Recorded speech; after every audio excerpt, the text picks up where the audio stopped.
কেন্দ্রীয় এজেন্সি গ্রেফতার করে তাকে। বারবার ইডির নোটিশ এড়ালেও বৃহস্পতিবার কেন্দ্রীয় এজেন্সির জেরার মুখোমুখি হয়েছিলেন ডিসিপি।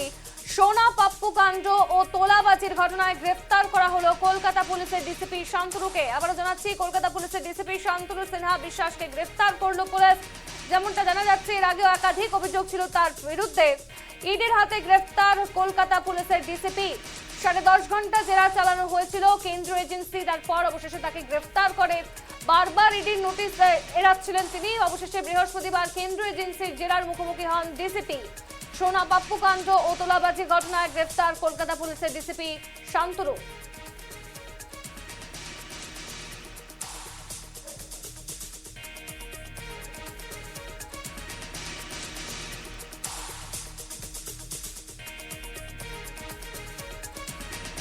10.5 ঘন্টা জেরা, অবশেষে কেন্দ্রীয় এজেন্সির হাতে গ্রেফতার কলকাতা পুলিশের ডিসিপি শান্তনু সিনহা বিশ্বাস। এর আগেও একাধিক অভিযোগ ছিল তার বিরুদ্ধে, কিন্তু তিনি এড়াচ্ছিলেন সমস্ত ইডির বারবার নোটিশ। অবশেষে তাকে বৃহস্পতিবার জেরার সম্মুখীন হতে হয় এবং এবার পুলিশ হেফাজতে কলকাতা পুলিশের ডিসিপি। বিস্তারিত জানবো, টেলিফোন লাইনে জুড়ে গিয়েছেন প্রতিনিধি শঙ্খদেব আমাদের সঙ্গে। শঙ্খদেব, গুরুত্বপূর্ণ খবর এই মুহূর্তে, কলকাতা পুলিশের ডিসিপি শান্তনু সিনহাকে গ্রেফতার করা হয়েছে, কি জানতে পারছো? একেবারে তাই, দেখো অত্যন্ত গুরুত্বপূর্ণ খবর। এবারে কিন্তু সোনা পাপ্পু মামলায় গ্রেফতার হলেন শান্তনু সিনহা বিশ্বাস, যিনি কলকাতা পুলিশের ডিসিপি পদমর্যাদায় ছিলেন। সেই শান্তনু সিনহা বিশ্বাসকে কিন্তু গ্রেফতার করা হলো এবং সোনা পাপ্পু মামলা, তার বিরুদ্ধে 3খানা মামলা চলছিল। সেই 3খানা মামলার মধ্যে একটি হচ্ছে এই সোনা পাপ্পু যে একাধিক বেনামি সম্পত্তি, সেই বেনামি সম্পত্তি তোলাবাজি এবং তার যে বেআইনি কাজ, সেই কাজে মদত দেওয়ার যে অভিযোগ, সেই মামলায় কিন্তু শান্তনু সিনহা বিশ্বাসকে গ্রেপ্তার করা হলো এবং জয় এস কামদার, তার বাড়িতে একাধিকবার তল্লাশি চালানো হয়। সেই তল্লাশিতে কিন্তু জয় এস কামদারের যে হোয়াটসঅ্যাপ চ্যাট, সেই চ্যাটেও কিন্তু এই পুলিশ কর্তার নাম মিলেছে। পরবর্তীকালে তাকে একাধিকবার তলব করা হয় ইডি দপ্তরে, কিন্তু তিনি তলব এড়িয়ে গিয়েছিলেন। তার বাড়িতে যখন ইডি দীর্ঘক্ষণ তল্লাশি চালায়, সেই তল্লাশির সময়ও কিন্তু বাড়িতে ছিলেন না এই শান্তনু সিনহা বিশ্বাস। পরবর্তীকালে লুকআউট নোটিশ তার বিরুদ্ধে জারি করা হয়।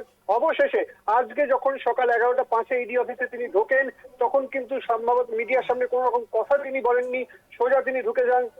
এবং এই মুহূর্তে যেটা খবর পাওয়া যাচ্ছে যে সিন্ডিকেটে মদত, বেআইনি লেনদেন সহ একাধিক অভিযোগে শান্তনু সিনহা বিশ্বাসকে গ্রেপ্তার করা হলো। দীর্ঘ 10.5 ঘন্টা জিজ্ঞাসাবাদ, তদন্তে অসহযোগিতা এবং তাকে যে প্রশ্নগুলো করা হচ্ছিল, সেই প্রশ্নের কোন রকম কোনো সদুত্তর তার কাছে ছিল না। বারবার তিনি প্রশ্নগুলোকে ডাইভার্ট করতে চেষ্টা করছিলেন।